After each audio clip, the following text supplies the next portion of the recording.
कि चलेगा, आप चिंता ही मत करो आप, है ना। किरोड़ी जी का अलग युग था, बड़े मजबूत, आपने ये कहा था उन्होंने गलती कर दी, बड़े मजबूत नेता थे, संघर्षशील थे, लेकिन उस समय अगर साथ छोड़ के नहीं जाते तो निश्चित रूप से उस समय 40 सीट हमारी आती और अभी 23 के अंदर 100 सीट आती। मैं तो लड़ ही रहा हूँ ना, मैं थोड़ी गया किसी का। आप बार बार ये कह रहे हो कि हनुमान बेनीवाल तो राजस्थान को जगा रहा है, मरे हुए लोगों में प्राण फूंकने की कोशिश कर। तुम मरे हुए उठो, जागो, लड़ो, ताकतवर बनो, लेकिन हिस्ट्री नहीं है ना, कहां से बनेंगे ताकतवर। मैं तो ताकतवर हूं, मेरी ताकत में तो कोई कमी नहीं, अकेला ही लड़ रहा हूं। पार्लियामेंट में भी अकेला हूं, विधानसभा में अकेला लड़ता था, और जिनके पीछे पड़ा उनको दिन में तारे दिखाए, हो सकता 5 साल लगे, 7 साल लगे, 10 साल लगे, लेकिन उन सबको सही जगह पे बिठा दिया।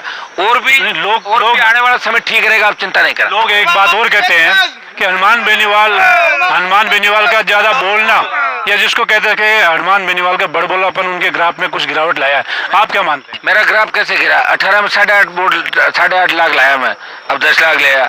आप जिनके नेताओं के बार बार कांग्रेस बीजेपी बनाओ नाम ले रहे हो, आप उनको कहो पार्टी बनाओ ना। पायलट साहब को कह दो पार्टी बना लो, लड़ लो, पता लग जाएगा पायलट साहब कितने बड़े नेता है। अशोक गहलोत तो कहो पार्टी बना के लड़ ले, ये जो रुमाल हिला रहा है इसको क्या पार्टी बना के लड़, 3000 वोट ले लेगा क्या? भैया पार्टी बना के लड़ना बड़ा मुश्किल है। जिस तरह आपके बड़े चैनलों के बीच यूट्यूबर की क्या स्थिति होती है आप जानते हो। लड़ रहा हूँ एक कम बात है। मैंने आपको क्या कहा, जब मैं दिल्ली चुन के गया था तब बिहार, यूपी, दिल्ली, पंजाब के सांसद कहते थे कि राजस्थान के सांसद तो यहाँ आते हैं, सो जाते हैं, खाना खा के नींद लेते हैं लोकसभा के अंदर।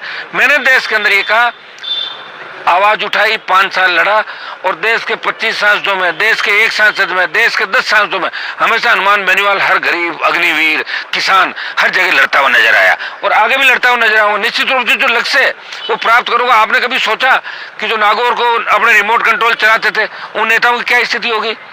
मेरे यहाँ से काम करने वाले लोगों को ले जाकर उनके नारे लगा रहे हैं, क्या स्थिति रहेगी उन लोगों की बताओ। ऐसे खुश होने को